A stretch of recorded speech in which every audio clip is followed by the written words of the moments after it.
Welcome to the Hate Watchmen with your co-hosts, Tony Parlay Reyes. Welcome back, everyone. This is the Spread Show. We are the Hate Watchmen.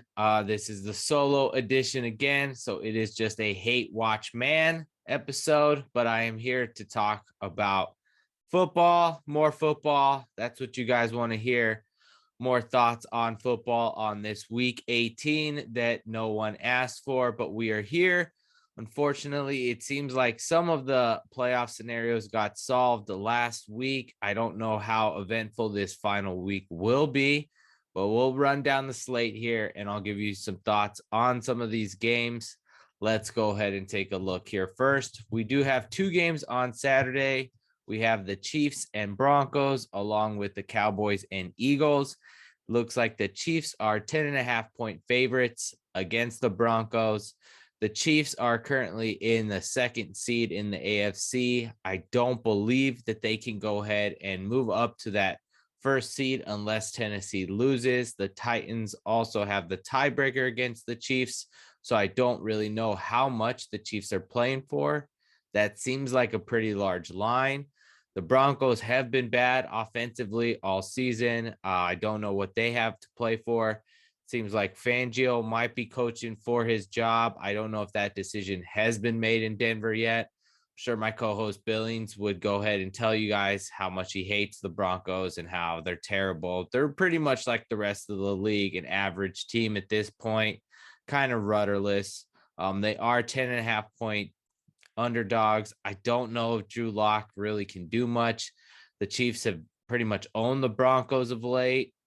Seems like a meaningless game. I can see the Broncos covering that 10.5-point spread, but I think the Chiefs do win out even if they play some of those backups.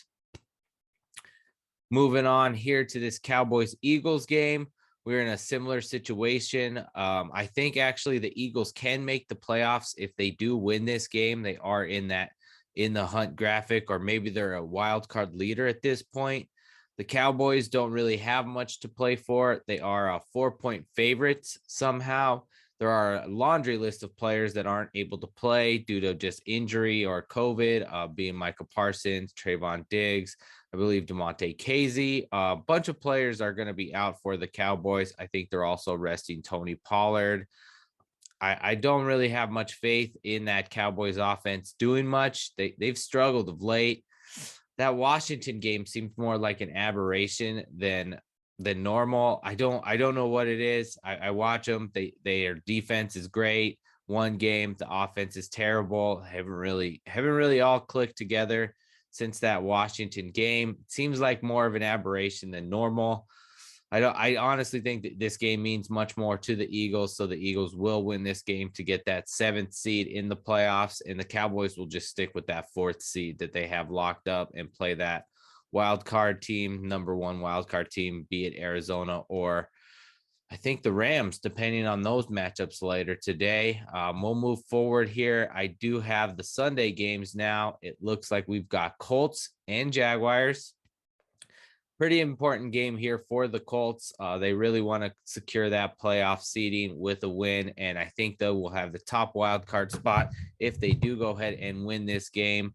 So it should be a good game because the Colts and the Jags are division rivals, and for some reason the Jags have the Colts number. They've beaten them 3 years in a row. So I really don't understand what's going on when the Colts travel to Jacksonville, but I think it will be closer than the 15-point spread that I'm looking at here.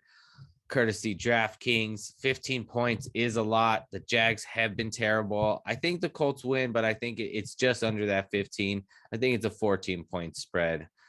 Not really much interest in betting on those games. They're not really too interesting.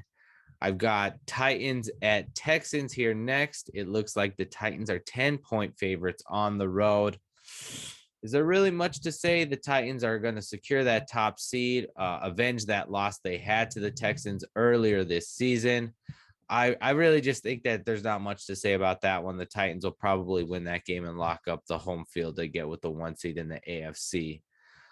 Speaking of home field, we have the Packers and the Lions. That is only a 3-point spread. I guess that Vegas, most people expect Rodgers and company, the starters, to play for some of that game. I don't know if they'll play for all of it. Most likely, maybe a quarter, maybe a half.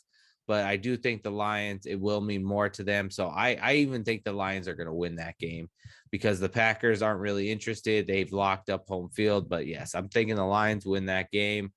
Rodgers plays a quarter. Moving forward, we've got Big Ben's last game for the Steelers. Steelers going to visit the Ravens. Lamar Jackson is out in that game. Tyler Huntley was named the starter. They are 3.5-point favorites on the road.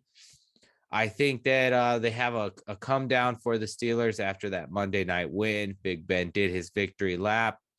I think this is a loss for the Steelers. I think the Ravens win. I think Big Ben just is bad, and he gave it his all. They're due for a come down. There was a little bit of an emotional win last weekend, so I'll take the Ravens in that 3.5.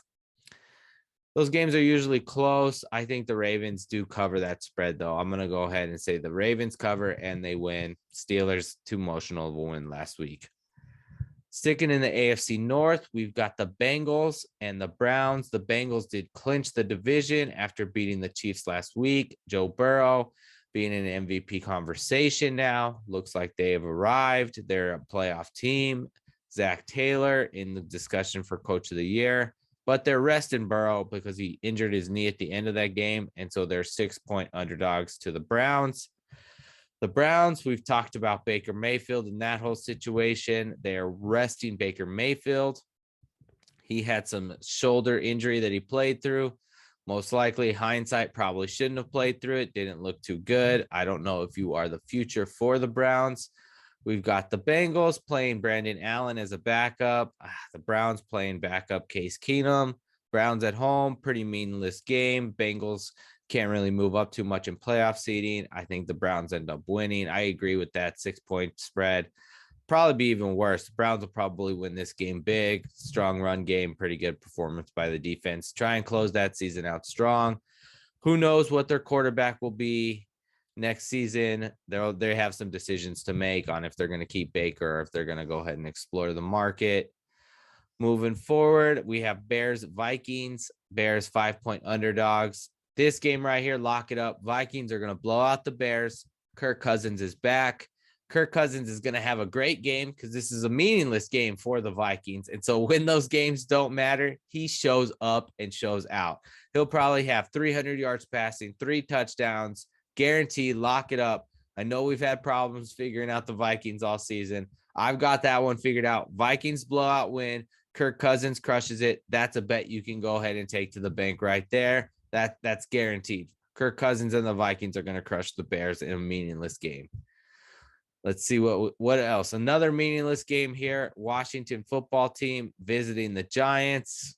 If you know anything about the Giants, they've had problems all season. I don't understand how they're keeping Joe Judge there. I don't know what's going on there. Cowboys have been able to take care of them. That's what I've seen, and that's what I remember. Washington, another team the Cowboys have been able to take care of. These are just bad teams in a game that really doesn't matter. The spread is 7 points, another road favorite. I mean, I don't know who the Giants are playing at quarterback. It doesn't really matter. I guess it seems like a lot. I mean, it is meaningless though, so I'm going to say the Giants cover that game, but Washington still wins. Joe Judge tries to use that as a moral victory, blah, blah, blah.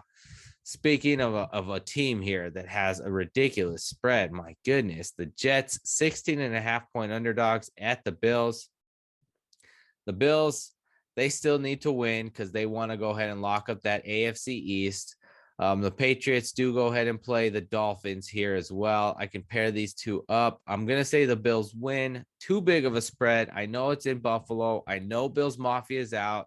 Seems like the Bills have righted the ship, but I think that the Jets cover that spread, but the Bills do end up winning. And since I paired it with the Patriots Dolphins, I mean, Tua got exposed last week, made me look bad. I thought that for sure that I was going to get some of that money back that I've lost against Ryan Tannehill. Nope. I just added to that pile. Ryan Tannehill, you owe me more money, you bastard. I can't believe you keep winning even without freaking Derrick Henry. who is coming back. So, I mean, that's just good news for the Titans, but that gets me distracted from the Dolphins, who in that game got blown out so bad. It should be evident that Tua cannot be the guy. He's not a legitimate starter in the league. He's just a journeyman. He's just another quarterback. He's very replaceable. So I can see that 6.5-point line. I do even like Mac Jones more than Tua at this point. I guess the Patriots have really set him up to succeed a little bit more than Tua has been set up to succeed. But the Patriots on the road, 6.5-point favorites. Give me that too. Patriots will go ahead and win and cover. Bills will go ahead and win, but they won't cover. That's your AFC East talk. We'll go ahead and move forward to the next game here. We've got Panthers at Bucks. The Bucks, the Antonio Brown situation. That's a fun one to go ahead and check out and to read. But I mean, Tom Brady's doing MVP things. I know that the Aaron Rodgers is the presumptive favorite. He's got the better record, the number 1 seed, but Tom Brady's just been doing MVP things. He should definitely be in that discussion. I mean, most of his receivers have been injured most of the season or part of the season. I know Gronk missed a stretch in the season. Antonio Brown missed a stretch in the season, and now Antonio Brown's gone. Chris Godwin, he's injured and he's out for the season. Mike Evans has missed a bunch of the season. So, I mean, Tom Brady really has played pretty well considering all those injuries. The Bucks, 8-point favorites at home. Probably will be able to cover that and have a strong showing, do his best to go ahead and be in that MVP conversation. Wouldn't be surprised if it's 3 or 4 touchdowns. He does lead the NFL in all those passing categories. I think Aaron Rodgers has been a little bit more efficient, but it's really tomato in that whole conversation, to be honest. But Bucks, 8-point favorites. They're going to win. They're going to cover easily. Think they're going to try and maximize their point spread or maximize their seeding in that NFC. Speaking of seeding in the NFC, we do have another interesting game here with the Niners and the Rams. Rams are 4-point favorites. The Niners have beaten the Rams 5 straight times. It seems like Kyle Shanahan, we've had some discussion here about his ability, if he's overrated, underrated, but he definitely has McVay's number. So I can see why the Rams are favored, because they've been hot of late. We don't know who's playing quarterback for the Niners. They have that interesting Trey Lance conversation along with Jimmy G. He is injured, though, so I think that the Niners go with Trey Lance. The Niners need to win to get in a playoff conversation or to be in the playoffs. I think they're right there with the Eagles in the NFC and the Cardinals. I think, man, the NFC West, they're going to put 3 teams in the playoffs this year, it looks like. I think that the Niners, I think they end up losing this game, and I think it's close, but I think the Rams win, and I think the Niners lose because they play Trey Lance, and he's still not comfortable. He looks better, but that was against the Texans. Rams are a whole different ball game. I'm going to go with I'm agreeing with this line. I think the Rams win by about a field goal, and it's close late. Staying with the NFC West, we do have the Cardinals, home favorites, 5.5 points against the Seahawks. Seahawks destroyed Detroit last week, dropped a 50 burger.